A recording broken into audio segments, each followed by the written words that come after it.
We appreciate you being with us today. We're going to start a couple minutes early because we have a very full slate this morning, 4 agencies that we're hearing from. And congratulations on your new position, running the agency, and give us the good news. I understand we've got good news. Level funding? Yes, sir. Great. Thank you. Well, let's start with that then. Thank you. Thank you for having us. I have with me, I'm Robin Stewart, the Interim Executive Director of MDES, and I have with me Guy Martin, our Chief Financial Officer, and Tyler Birch, our Comptroller. And Guy's going to give you a very brief version of our budget, and then we'll take any questions you might have. Thank you. Thank you. And thank you, Chairman Michelle. So you have a handout. Each one of you hopefully has a handout in front of you. Great. So I'm going to walk through, we have 2 requests here. We have our budget request for the operation of the agency, and then we have an ARPA request, which it's a version of the request we made to the Senate ARPA subcommittee, ARPA committee, probably a few weeks ago. So we're going to start out with the agency budget request. So as you take a look at that request, you'll notice the second column is MDS's original request that we made in July on for our budget. And then you'll see the elbow recommendations that came out of that request, and then the MDS revised request. And you'll notice that on each of the categories, the only difference is on the salary line, and so I want to just take a minute to explain what that difference is. So that difference consists of the new SEC squared salary amounts for our employees.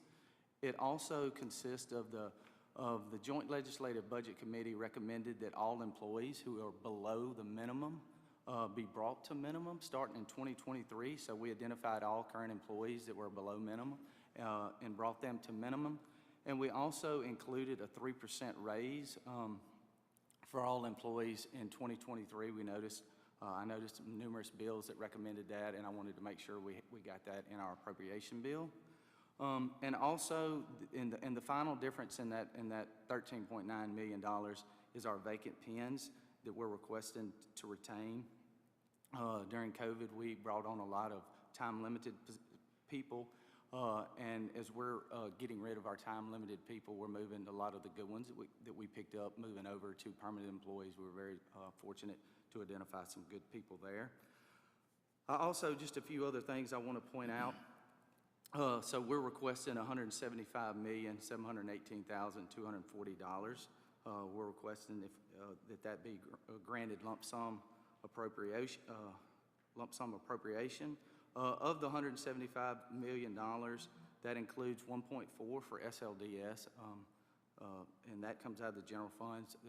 The legislature appropriated that for us to provide for the SLDS, and that's just a straight pass-through for the agency. It also consists of $15 million for Mississippi Works and $3 million for the SWIB, which has been in our appropriation numerous years. We also have a request to replace 2 agency vehicles that meet the criteria of the 7 years or over 150,000 miles. There are 2 vehicles that are 2009 that are recommended per the DFA fleet manual that we replace and upgrade those vehicles. One other, I just want to make a point that the agency is a special fund agency, and we're funded with federal funds.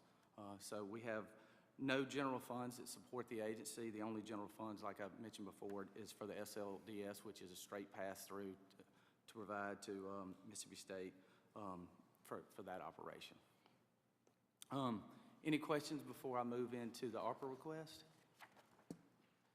About the trust fund, can you give us Yeah, absolutely. Well, so the next slide, we'll get into the trust fund. Okay, well, whatever order you want to go in. I'm sorry to hold you.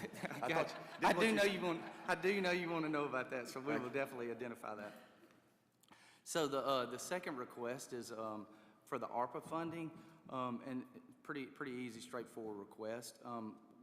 So number one, when before COVID started, the trust fund had over $706 million in it. And throughout the pandemic, of course, and you can see the lines, it's a little small graph, they're pretty small. But as of today, our trust fund balance is a little over $595 million. And of course, the legislature was so gracious to give us some of the COVID funding, which infused a little over $397 million into the trust fund. But what we did on the front end of when COVID started, we put a checkbox in the system where claimants could tell us, was it COVID impacted? And so, you know, that's what you can see there. We paid out a little over $488 million in COVID impacted UI payments, and we received from the legislature a little over $397 million. And so our ARPA request is basically to cover the remaining COVID claims that claimants identified. We also want to point out that the trust fund, if nothing was to happen, the trust fund's looking to have about $612 million. You know, the general experience rate's still going to remain at 0.2. We should have a solvent trust fund in 2022, and no tax increases for 2022, which I'm sure y'all are glad to hear that. And our final ARPA request is we requested $1 million for funding to buy 4 mobile wind job centers. We currently have one, and it looks just like the mobile, the big bus that you see on the bottom of the screen, of the sheet here. And we're requesting to get 4 more of these compact ones. And we want them in the 4 workforce areas so we can get to more rural parts of our state.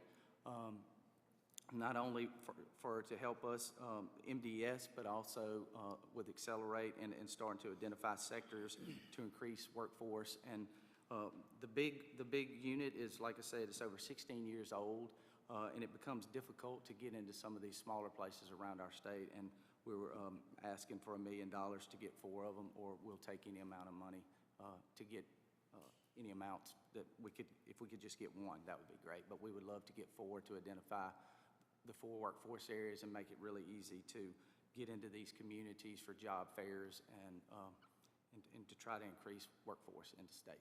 So that wraps my presentation up. Thank you all for any Ask you a questions. question on that subject right there. Knowing the auto market right now and how difficult it is, how far out would it take to get one of these fancy vehicles? Well, that's a great question. I think it's definitely going to take us probably with at least a year to probably get us one, and that's why we're making the request for 20. You know, as soon as we could get the funding to try to get to place the order. Yes, sir. Thank you. Members of the committee. Senator McCollum. Are all of our offices back open and staffed now? Because I know that was a huge deal within all of our communities. Yes, sir. We never closed our centers. We were open. We did for a short period of time, maybe 2 months. We locked our doors and we saw people remotely or by appointment, but we never closed our centers. Our staff in our wind job centers never work remotely.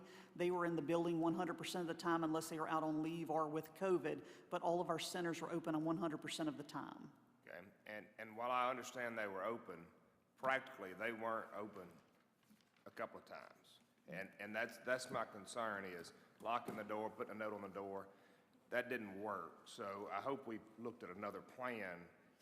Lord willing, we don't have this happen again, but I hope we have another plan because that didn't exactly work with some of the employees out there. They're fully open. They have been since, I think, last summer. We have no plans to close them. That is not part of our plan. They will remain open. Thank you. You're welcome. Yes, sir. Mr. Wiggins. Yeah, thank you. Similar to Senator McConn's question, my question is, what have y'all learned and are addressing for the future should something like this happen again? And when I say this, I remember sitting here last year and my phone and email was blowing up from people who didn't understand the employment system, where they go. And I remember, I guess, the director at that time saying it's phone systems, it's all that. And so not that, I think this is a one-off maybe, certainly for the next, hopefully, decade, but we can't get ourselves caught in that situation again. So my question is really a general question. What have we learned and what steps have you taken?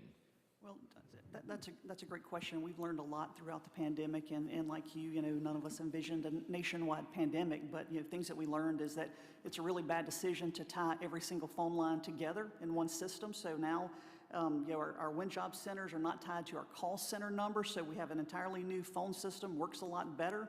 We have a lot of we did a lot of cross-training of staff that people don't currently work in unemployment insurance. They are now fully trained in unemployment insurance, and part of our plan is to have refresher training every single year so that if something occurs, we have every single person in our agency almost trained in unemployment insurance that's able to take claims. Part of the reason that we're requesting the 4 mobile units is so that in the event of a disaster or a pandemic, we can go out to rural communities, we can take claims, and it will help us reach people that could not reach us. So I could sit here for an hour and make you a list of things we learned, but those are the big items that, that we know we have to have fully trained staff that are ready to go all the time. We have to have computer systems and phone systems that always work. And, we don't know what will happen next. We assume our phone system is, we get federal funding, so planning to serve 1 million people versus 1,000 people, there's not always funding. But with the funding we had, we upgraded every system that we had. We put new fraud prevention measures in place. So we think we've done every single thing we can to serve the public in a much better way should something else happen.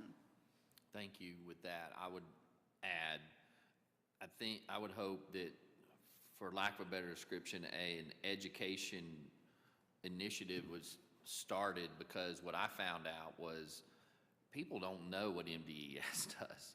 And even us legislators at a time didn't understand. And I think it was a valuable situation that we had in terms of being there to give us relief. But the calls that I got from constituents is how the benefits work and what it is. It just seems to me like there could be a public information campaign through our businesses or something, because the reality, I think, is that there are people that are going to be in unemployment. I mean, we're not going to have unemployment, and people need, it's a service to the citizens of the state of Mississippi that I think they were not aware of.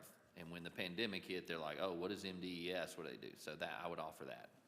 So, and we do agree, and we hope that that if we don't receive ARPA funding for the mobile units, we're looking at other grant sources. So hopefully we can make that happen. We have 44 Win Job centers statewide, so we would love to be able to have a presence in every single community. And we think with those mobile units, we can go out and have public service campaigns and educate the public on all of our services. So that is part of our future plan. But I'd love to sit down and have a conversation if you have other ideas you'd like us to look at. We'd love to sit down and talk. The 2 vehicles that you requested, what was the dollar amount and what will they be used for? That's the fleet vehicles. Not the wind vehicles, but the 2009 cars that are worn out. So those are in our fleet for our employees to use for traveling around the state, and that's what they. And what was the dollar amount? $41,250. Okay, thank you. Okay, Ms. Stewart, thank you so much for being with us this morning. We appreciate you. We appreciate you having us. Thank Have a you for great the day. work you're Thank doing. you. We appreciate it. Chris Graham, welcome back to your former office. Thank you, Deb.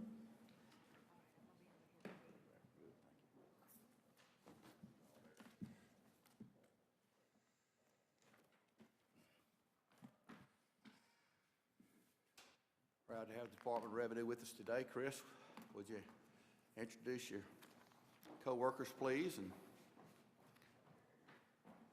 I believe someone's going to get Senator Hobson, too. I asked them to wait about 15 minutes before they go to get him, but Yeah. they didn't listen to me. For some reason, he especially wants to hear your presentation today. Thank you, Mr. Chairman. Thank you all for having us here this morning. We have a handout to pass out to you all. I have Frank Puryear, who's handing the pieces of paper out. He's our Director of Administrative Services, and then we have Marcus Betts, who is our Deputy Director of Administrative Services. These gentlemen are responsible for a whole lot at our agency, and they all, part of what they do is help us with the budget, but they also are very instrumental in the $9.4 billion that we collect. They're very instrumental in making sure it gets to all the right places, and so these gentlemen do a whole lot for our agency. So we do have a one-page handout that we gave you. And, I always like to start, our purpose is primarily to collect revenue. And like I said, we collected about $9.4 billion last year, which, as you all know, was a little bit more than we expected to collect. And so far this fiscal year, we're seeing a lot of the same. And so this fiscal year, we're about $500 million, it was over $500 million, ahead of where we thought we would be at this point based on the estimate. And so the state appears to be in very good financial shape. There's lots of money flowing in the state, and so the budget is looking really good this year. We don't see anything that would tell us that the revenue collections would slow down in the very immediate future, but we're always looking for that moment where things might slow down a little bit. To give you a little bit of an idea about our agency, we have 600 employees. When I started back in 2020, we're currently at 620. When I started back in 2020, we were at about 650. During the last year or so, it dropped down to about 600, and we've been able to get it up to about 620 now. And so we saw, like a lot of people, we saw a lot of employee loss, but it looks like it's stabilized a little bit, and our employee numbers are started going back up. And it's a goal of ours to continue hiring because we are a little understaffed from where we would like to be currently. We collect about 98%, 96 to 98%, depending on what year you look at, of the revenue that goes to the general fund. So most everything that goes into the general fund is collected by the Department of Revenue. There are some things that go through DFA and some other small sources, but most of what gets collected and put in the general fund goes through the Department of Revenue.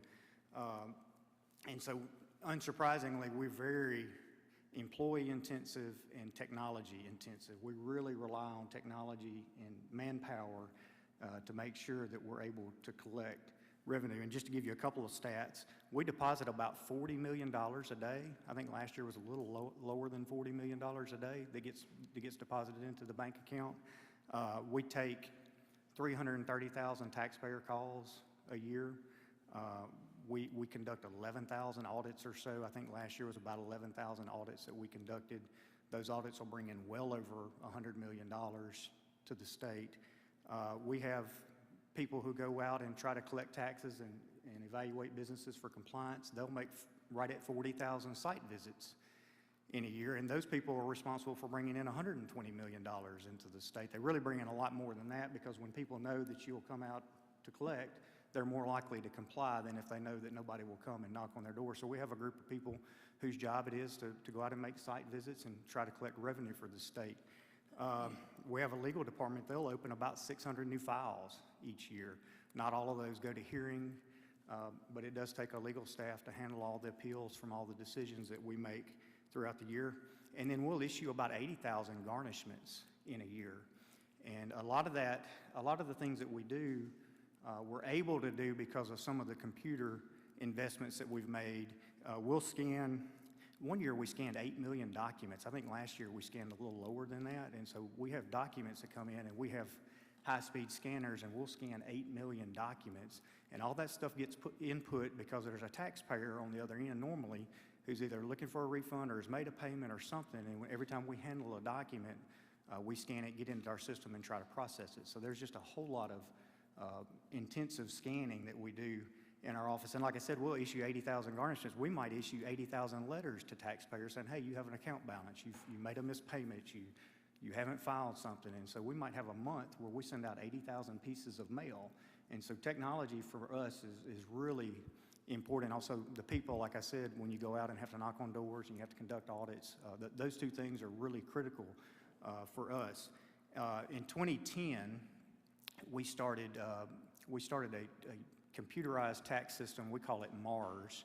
And a little later on, we added the vehicle services side of that computer system. And so we have a long-term contract with a contractor that's in over 30 states and multiple countries.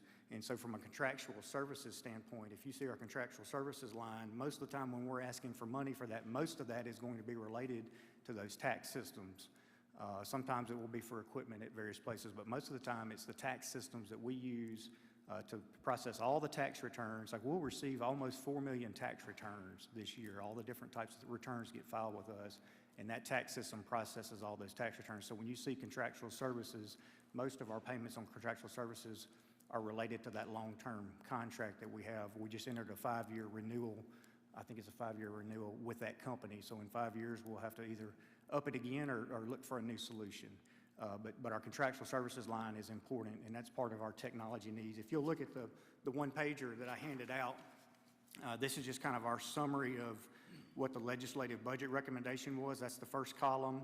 The second column is what we feel like we need over LBR, which I think ties back to our original budget request. So the numbers should match our original budget request. So the total funding requested in FY23 is what you should see in our budget request. The FY22 budget, that's what y'all have already passed and we're spending now. And then the last column shows you what we're asking for in addition to that, to the current year's budget. And if you'll look down kind of toward the bottom, there's the words general funds, capital expense funds, and special funds. The legislative budget recommendation on our general funds is $42,694,000, and we're really only asking for $2.5 million over that. So down about middle of the page, there's a row that says general funds. So we're really only about $2.5 million off from what the legislative budget recommendation is. The capital expense funds, that's another area that ties directly into our technology request. We're asking for one-time funds of $2.2 million, and I've got a listing down at the bottom that shows you where we would spend those funds if you all would give us some one-time money. Those are all one-time purchases. I mentioned how many pages we scan. We've got two, I hate to call them scanners, because when I think of scanners, I think of a copy machine or something like that. So these things are the size of that table that scan, and when they scan documents, they OCR it and they put it in our system, and people are able to work off those documents. So really calling them scanners, we have to come up with a more fancier name. They're not really scanners. They're integral to our operations. So two of those things are going to cost us $750,000. There are two that we have right now that I believe after this year, we will no longer be able to get serviced under contract. And when these things break, it's almost like buying a new one. And we extended that by a year. I think they wanted to cut us off last year, and Frank was able to talk them into extending it. I think it was about a year that they agreed to extend it. And so this equipment is at the end of its warranty period where we can actually contract with somebody to come out, and the risk we run if we don't replace this is we lose a scanner, and then we have to pay the actual cost of getting it repaired, which if you can get somebody to work on it is the really key thing. The second thing on the capital expense request that we have is we have what I would consider a fairly critical firewall upgrade that we need to do for security purposes. And that piece of equipment, our IT department has told us will cost about $375,000. The third IT, the big IT request that we have is a $65,000 request, and that would be closer to a routine replacement that we do, but there's some extra replacements that we want to do this year that are outside of our normal annual replacement. So those are some IT needs that we do have in our regular budget money set aside to do IT computer replacements, and we do that every year, but this is a little extra for that. And then the next three are related to, I'm sure y'all don't want to talk about the ABC warehouse today, but the next three are directly related to some critical repairs that we need to make at the ABC warehouse. I can tell you our real request for the ABC warehouse is not these couple of things. Right after I began this position, we participated in a study committee that the House and Senate put together. Several of y'all were at that study committee. We have presented options to the Finance Committee and the Ways and Means Committee on things that the legislature could do for the ABC warehouse. We think a number of those methods would work as far as taking care of your permittees, as far as bringing in revenue to the state. We're seeking some guidance from the legislature on what y'all want to do. And until we know what the legislature, House and Senate want to do, it's a little hard for us to say, hey, we want $90 million for a new warehouse, or we want $15 million for an expansion at our current warehouse. Both of those would be, I think, viable options that would allow us to continue to service the citizens of the state.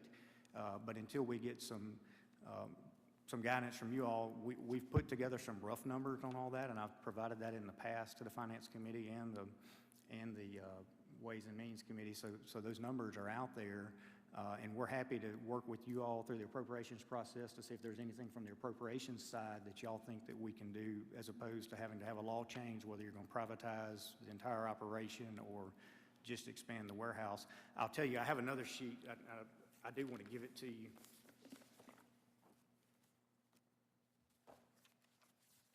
Would you be willing to pass that out?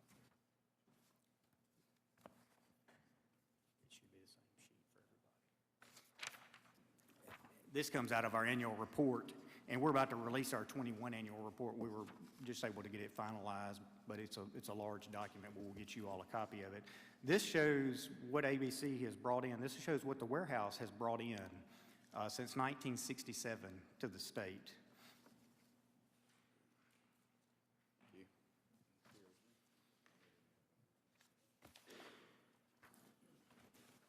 The current warehouse was built in 1983. So if you go up to 1983 on that row, that first column is essentially the markup. Y'all hear us talk about the markup. That's the portion of the markup that goes to the general fund.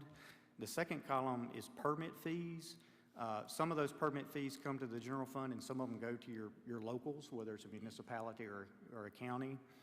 The third column is excise tax. That's the tax that's actually paid on the volume of wine or spirits that's sold. I believe all of that comes to the general fund. The next is the wholesale sales tax.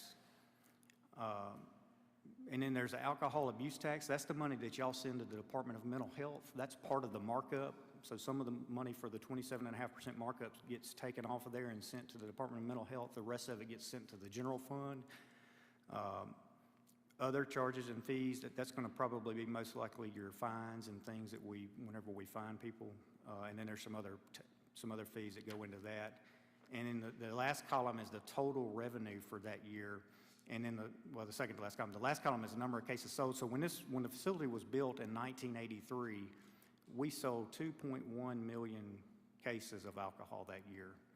In that year, we had about 1,200 different things you could order. So you had 1,200 choices whenever you were shopping in 1983. We sold 2 million cases. We renovated the warehouse in 2003. We added a new conveyor system, and it's been repaired a little bit along the way, and we added a 25,000-foot expansion. And that's really the last time the warehouse has gotten a substantial upgrade. And in 2003, we shipped 2.1 million cases. So we sold 2.1 million cases in 2003. The total revenue to the state was $66 million, and it really hasn't been upgraded since then. I mean, we've done some maintenance here and there and some small things, but major money has not been spent on the warehouse itself. And so if you go to 2021, which just ended in June, we brought $158 million into the state. Not all that went to the general fund, but a bunch of it did. And we sold almost 4.2 million cases. And if you'll go back 1, 2, 3 fiscal years, in 2018, we sold 3.2 million cases. So from 2018 to 2021, we grew by 1 million cases. And I've got reports that's sitting in my office that say this was before the pandemic and all the craziness. We never anticipated we would grow by 1 million cases over 3 years. And I've got reports sitting in my office that say it's anticipated that the warehouse will be at full capacity by 2019. And that was before the pandemic. And so you can see we're beyond capacity at the warehouse. And I would urge you all that whatever you do, please don't do nothing when it comes to the warehouse. We're certainly happy to work with you on a solution that would help us keep the place running. We're happy to work with you if you want to privatize it. If you want to do something in between, we're happy to work with you on any of those things. But doing nothing is probably the worst decision that could be made. And so we would really encourage you all to if you have a plan, we'd be happy to work with you on what to do with it. But our request at this point is what's listed on the page, is to just try to keep the place running until we get some further direction from you all. And I've got some other ideas that we can talk about along as the legislature, as the session goes on, to provide some additional funding if we're going to continue to ship out of that warehouse. But right now, our request is listed here. With that, our biggest request on the sheet is in the salaries category, which is $2.5 million is what we're asking for above the LBR. That's on the top row. That will allow us to get our staffing where we think we need it to be, provide funding for the rest of the 1.5% raise. I think some of that may be built in our LBR.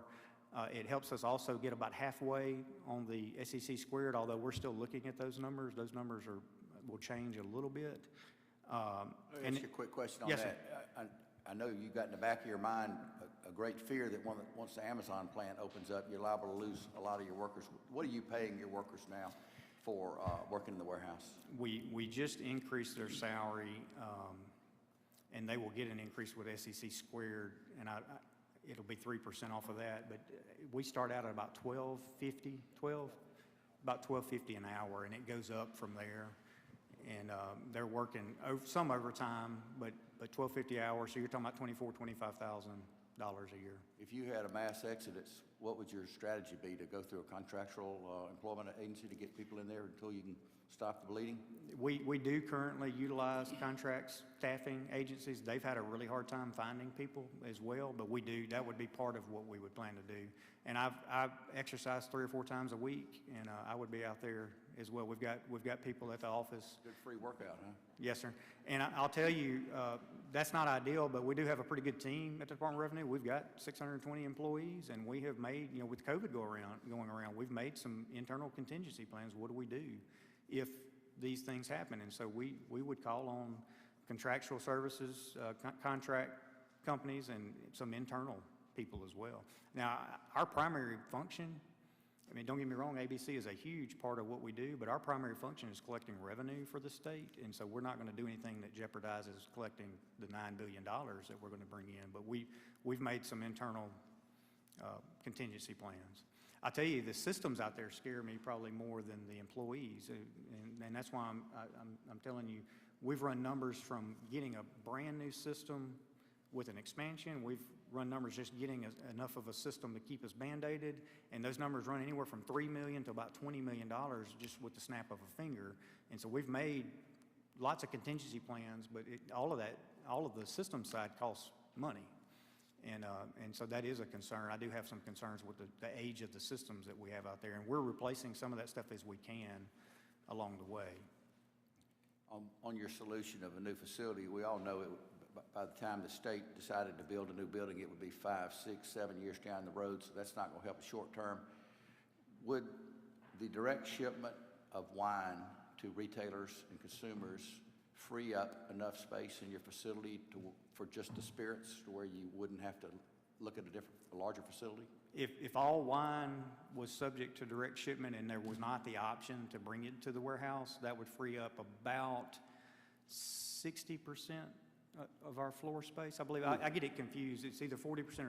I think the revenue side of wine brings in about 40%, and the space requirements of wine is about 60% of the warehouse. Are you required to climate control all the wine? We try to climate control the wine that probably really needs to be climate controlled. There's a 25,000 square foot air-conditioned facility is not enough to hold it all. Now, it's tall, it's not a small space, but it holds a lot. I'll tell you, some of this fine wine, it's kind of interesting. Some of this fine wine comes to us in trucks that aren't air-conditioned, and they may come from California through the desert. And so you'll get those shipments of wine sometimes with the corks popped out of them because they got so hot. And so sometimes they get to us and they haven't been air-conditioned. Who eats the cost of that when the cork pops out? We take it when we sell it, and if something happens before then, it's not the states. It's either the shipping company or the manufacturer of it. I don't know which one. All right, we got about 5 minutes left. Senator Wiggins. Thank you. Mine's not on ABC, and you may know, I want to go to the license tags, and you may know my question or where I'm going. I appreciate you, during the summer, you took a call from me to address the license tag issue with my friends in Harrison County. you helped on that, but my understanding is the license tag issue's not been solved. For the benefit of the committee, that in Harrison County, there were not enough tags, and the tax collectors down there were getting overrun, or people were driving in vehicles, they couldn't get tags. So what are we doing on that, and is that fixed, and is that related to the MARS system? It is not related to the MARS system. You all were very gracious last session. You all created a fund called the License Tag Acquisition Fund. And so previous to July 1st, so before July 1st of this year, we used a general fund appropriation solely to buy tags. And so as tags fluctuated up or down, we were still stuck with our appropriation.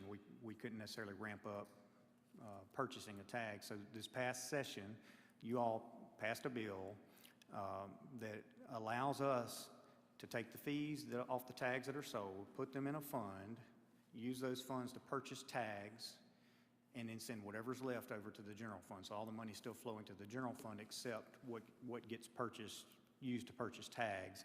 And I think our goal, I can check on this, I think our goal is for each county to have at least 6 months worth of tags, and I think we're well into reaching that goal.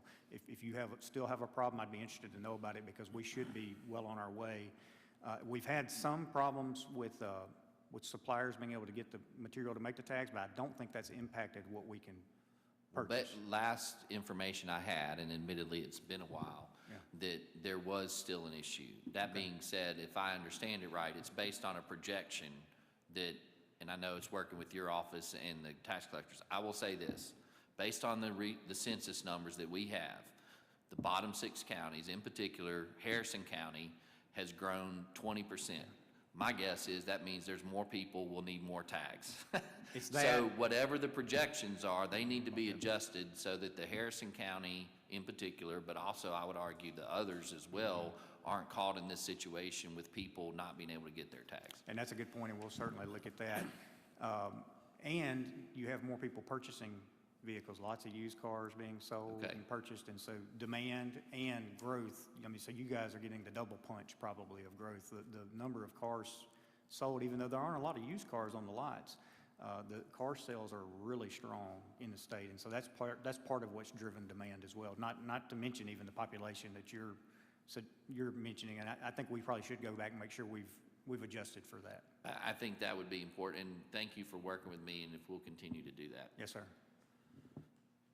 How many vehicles was that you're requesting? 150,000, how many will that buy? 5, and really won't quite cover 5 with the cost, but we have ABC officers, and we have them on a rotation. Right. They're all within the DFA. They're actually all above the DFA recommended replacement, and we try to keep them on a normal rotation. That's for investigators? Yes, sir, for our ABC enforcement officers. Did you have a question, sir? Okay, real quick. Yeah, just very quickly, on this IT equipment firewall upgrade, what is your system currently now? It says that there's a security risk if you don't get that updated. Say that again. I couldn't hear the very last part of that. The firewall system that you're asking for upgrade, you say you're at a security risk if that's not updated. Like how up to date is your system now, and what are you adding to that? We go through multiple audits, IRS, some ITS audits, and so all of our systems are fairly well up to date. I will have to check on this particular, unless Frank knows off the top of his head. But we have local offices. The counties dial into us. That's probably an oversimplification of it. All the counties dial into us.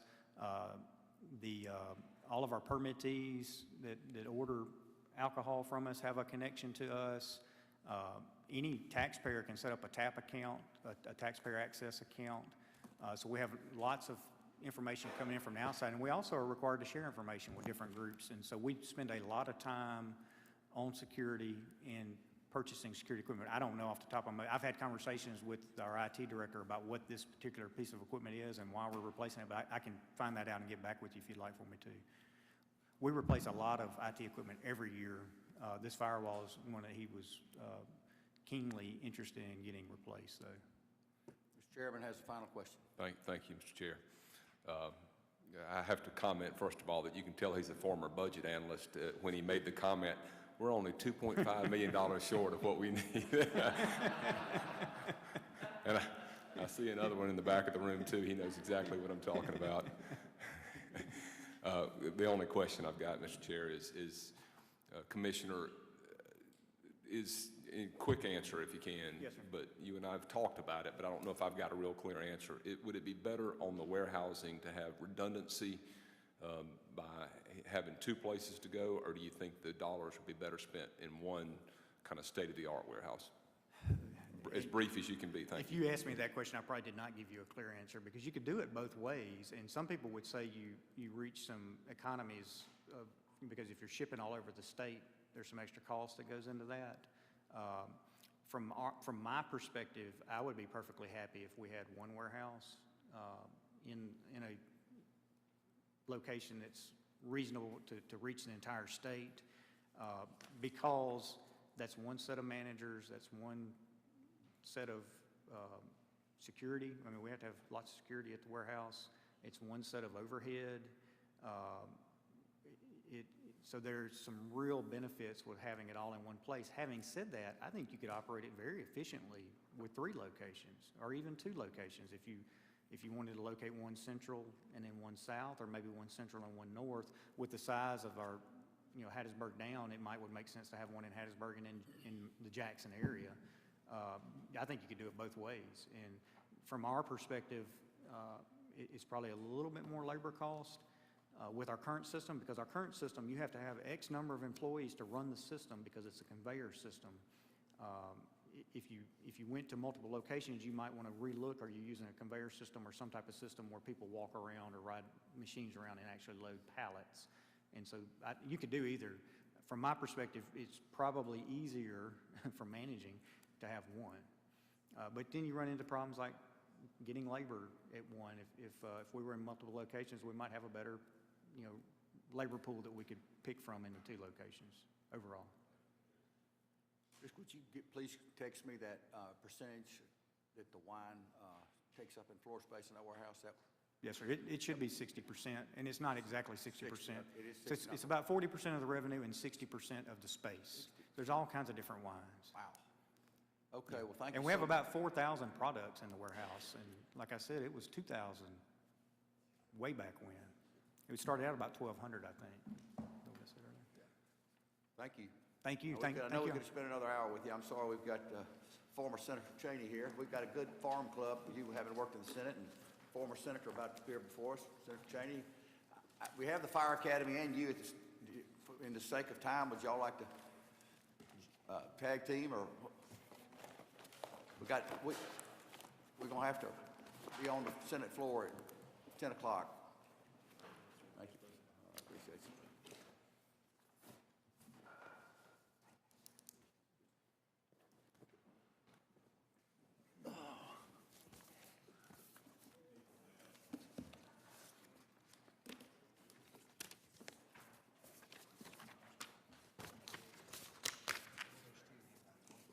Thank you. Good one. Yes, sir. Thank you.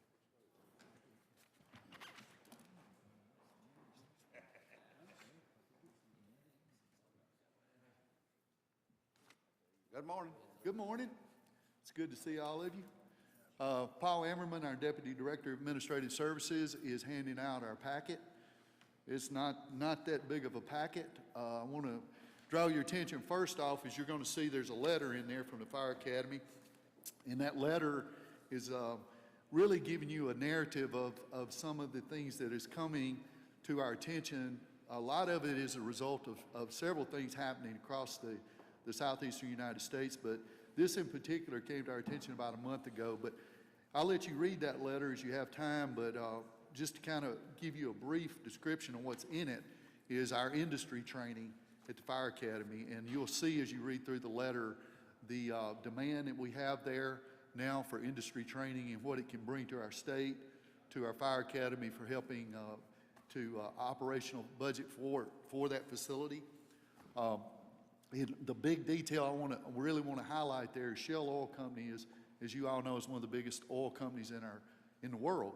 along with ExxonMobil. Well, they have contacted us about moving all their training to Mississippi for all their personnel and team members within the company.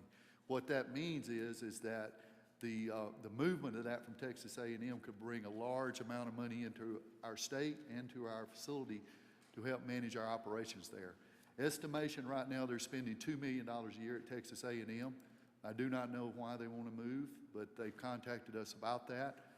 As you'll see on the second page of that letter is an estimate there of what that one company could bring to our agency as far as economic impact and to our state economy. Now, as we go through our budget, I'll kind of touch on that a little bit. That's why I wanted to bring that letter up first, because I'll refer back to that as far as operations of the Fire Academy and the needed funding to operate there. Now, our budget's, excuse me, our budget is fairly straightforward. Under our personal services, if you'll see the first line on the second page, under our salaries and fringe benefits, it's broken down into what we estimate this coming year to be. A large amount of that is our increase that we had through the SEC application that came in this year and how it unfolds through the next fiscal year. Then we break down the second line you see is in D is our assistant program, employee assistance program fee that we pay each year. Then we've got our breakdown of educational benchmarks, reclassifications, and the special benchmark on line G for the IT division. Then we get into the EMS, as most of you know about, since we've incorporated that 2 years ago. We're starting to have our instructors get additional education into the paramedic level for that course. Currently, JLBC has us designated for 59 pins. We're asking to retain our 63 pins to move forward, and I'll get into the reasoning for that as I go forward. As most of you know, we have a new facility opening out there. Looks like it's going to be about the summer before we get it open. 144 beds, 2 extra classrooms, 12 offices, and a simulation fire station bay that'll house 6 units. That facility will be open and will require additional funding to operate that, utility costs, and other services. We anticipate having to add some personnel for upkeep of that facility as well as operating of that facility as we move into next year. The reason that we're seeing an uptake is, most of you know, this past year we had a lot of cancellations because of the pandemic. The fire service and most of the responding agencies are faced with challenges on recruiting and retention, as most of you know. So we're seeing a huge uptake in the amount of people and requests that are coming to the Fire Academy for the initial training to get into first response systems. That is being incorporated into this budget. We know that we're going to have a large amount of demand this year. We're already seeing it right out of the gate. We know that we're going to have to do a lot of things differently throughout the state to meet this demand. But most importantly is we have to have the funding to be able to get this training, because under our state statute, under state law, they're required to have this training within a year of employment. Our Minimum Standards Board has worked with the fire departments across the state to help ease that burden on the timeline of getting this training done. But as we move through all this, as many of you know, the fire departments and all the different response agencies are not closing. Nothing's slowed down with them. They're still operating. So under the contractual services, you'll see the utility cost on the first line. We're anticipating an additional $40,000 for that utility cost. And then the second line is to redo and upgrade our registration system there, because we have a homemade system, for lack of a better word. It was built by a programmer 6 years ago who moved on to another state agency, and we no longer have access into how to utilize this program. So we're going to have to buy one. So we received a donation from an individual through an endowment fund. We are going to be able to purchase that at his request. He wanted it to be used for education and physical fitness. So that's what we're looking at. However, that additional system is going to have a licensing fee of approximately $50,000 a year to keep that system running. Now, it is fully off-campus maintained, and it does have the capacity to handle the anticipated uptake in student load that we will get through the next year and possibly on. And I'm going through this pretty quick, so if you guys have any questions, just stop me and ask, because I want to make sure I get all this in. On the second page, under our commodities, we're requesting an increase of $82,000. This increase is primarily to help offset the food cost and additional, for lack of a better word, the inflation of all our supplies. As all you know, everything's cost more. We're anticipating an additional $50,000 in the inflation of all our supplies and resources that we're using there for our commodities. And then we just recently and very happily received the American Heart Association designation to be a training center. This designation took 2 years of a whole team working nonstop to get this accreditation. I had no idea it was this hard to get this in our state. With that, we anticipate an additional 4,000 students coming to the Fire Academy for this training per year. We have commitment letters right now from 12 departments obligating approximately 3,200 students just with these 12 letters. The components to issue these cards, which is a CPR card, they cost us $8. We charge $15 for the card going back out. We anticipate needing $32,000 to purchase these cards to issue them to our state first responders. That's what that $32,000 is for. And then lastly is our capital outlay for vehicles. As many of you know, we've been very successful on our grant, seeking out our grants throughout the years. I think all total over the last 2 years was about $1.3 million. This year, Paul has put together, I think he was at, this year we have a total grant award of $667,212. Most of this is for courses on campus and for a new breathing apparatus, breathing supply system that can replace the one that we have that's 2 decades old. That grant is, they've already been awarded, and we're in the process of getting that bid out and getting it replaced. This award for $75,000, we anticipate, with a track record since I've been there, 100% success on granting. I'm fairly confident that we may end up getting this grant, and it is for a heavy rescue unit, so we can do heavy rescue and vehicle extrication simulation just like it would be at the department. It's estimated to cost around $500,000. When we get it in, the grant match on that will be approximately $75,000, which brings us to the second page, which gives us a total above the JLBC recommendation of $417,000. And you can see it broke down in the last line under column 4. And I wanted to individually go through those and break them down so you'd understand exactly what they're for. Now back to the letter you have in hand. I wanted to make sure I allowed enough time for that. You may ask yourself, why can't we do that training? Why is it important to do this? Well, the problem is this training requires an enormous amount of fuel and commodities, resources to do. As many of you that's been out there know, when we light off one of them pads, we burn about 150 to 300 gallons of fuel at $5 per gallon. If the Shell Oil Company decides to come in along with the other list on your letter of ExxonMobil, Grand Gulf, chlorine, E3 on down, we're anticipating an approximate cost of $300,000 in additional fuel purchases just to facilitate this training. So what we need to do, and we've introduced legislation to help move the Fire Academy back to a special fund designation. Why that is important is the money these industries pay comes back into us to allow us to buy these resources. If we don't do this, the money that comes in from what they pay will go straight to the general fund for appropriation, and we don't have the budget to buy this fuel. It's not in this budget that we present today. This budget is strictly to train what we're training now.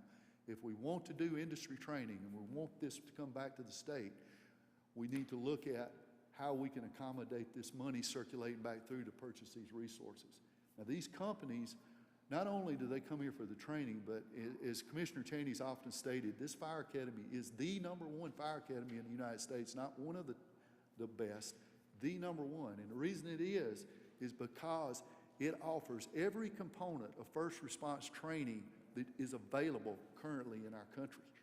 And there's nothing that we can't train out there. We approximately, have 128 courses with an additional 25 new courses we just added this year, with 28 instructors facilitating this full-time.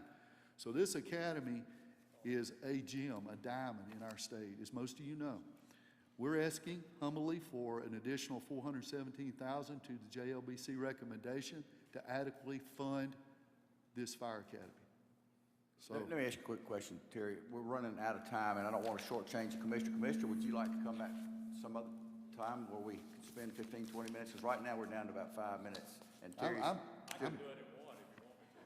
well, we're glad. Terry, we either need to pull the plug and give the commissioner time, or we need to Yeah. reschedule him, I'm afraid, because we have to be in session at 10. okay, thank y'all. Thank you so much, Terry. We can be quick, Mr. Chairman. Be glad to give you some other time if you come back. Thank you. Mr. Chairman, I will have a question of the commissioner, so I don't know that it'll be in 5 minutes. Depends on what that question is, Senator. Again, I don't think it'll be 5 minutes. You won't need 5 minutes, or would it take more than 5 minutes? Oh, okay. I'll come back if you need me to. Be happy to. Why don't we reschedule? I don't want to shortchange you. Yeah, I'm sorry. When I looked at the schedule and saw the 4 we had today, I thought it was probably going to run on. Well, I hate to inconvenience you. Yeah, you got a deal.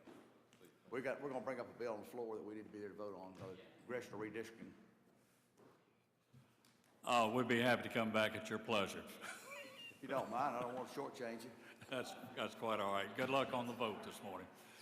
Yeah, now that we've got 4 or 5 extra minutes, so are there any fire academy questions? Okay, Senator, please do.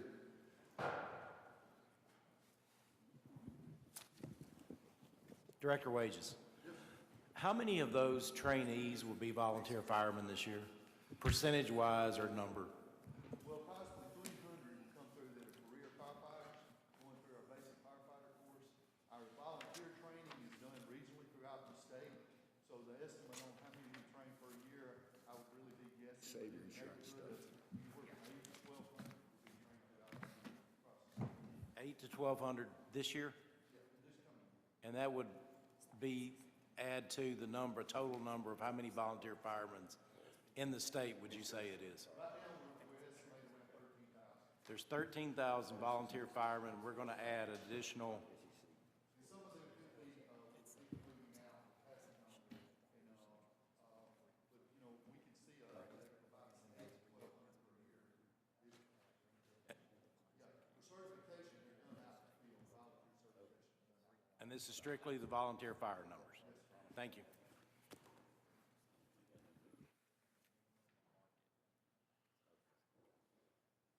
that good with you? I don't want you to do it in 2 minutes. Yeah, I'll be very quick, and I'll be happy to come back for Senator Wiggins. He's a good man. So, very quickly, all we're asking for on budget increases basically deal with salaries and commodities and vehicles. It's on page 4 if you want to look at all of our explanations of our requirements under the budget requests that we have. I will want to note to you that our agency was cut more than any other agency in fiscal year 2021. We were cut 12.6%. You were kind enough to bring us up a little bit, thanks to our budget analyst, this past year for fiscal year 22. And to meet our budget, it was very squeaky. I think we ended the year with about less than $5,000 money left. But we asked people to take early retirement to cut the salary requirements. So we're doing some of that again. We've got 23 vacancies at the department now, and I'll probably have 2 more before the end of the month, which will give us about $100,000 for the remainder of the year. We're way over budget on commodities. That's just something we can't control. It's what you have to operate a state agency. So our requests are for $1.3 million in salaries. You have an explanation of what we need. There are 4 new LP gas inspectors that are still vacant that we need to facilitate and find 4 new ones. We have the 3% salary increase mandated by the legislature in this number also. So basically, Mr. Chairman, that's the budget request, and I'll be happy to come back and spend a good bit of time with the committee as they want me to. We'll find a time convenient. Sure. Reschedule, because I want to spend plenty of time. Appreciate it. Always appreciate. I'll meet with the commissioner on my issue and then report back to the subcommittee chairman. So you don't have to, what I'm saying is you don't have to reschedule them just for me. Okay, well, we'll see. We want to hear and be able to ask questions, so I would like for you to still ask me questions. That'd be fine whenever you want to. But we still may reschedule it, because I'd like to give them plenty of time. We don't want to shortchange you. Thank you, Mr. Chairman. Appreciate you.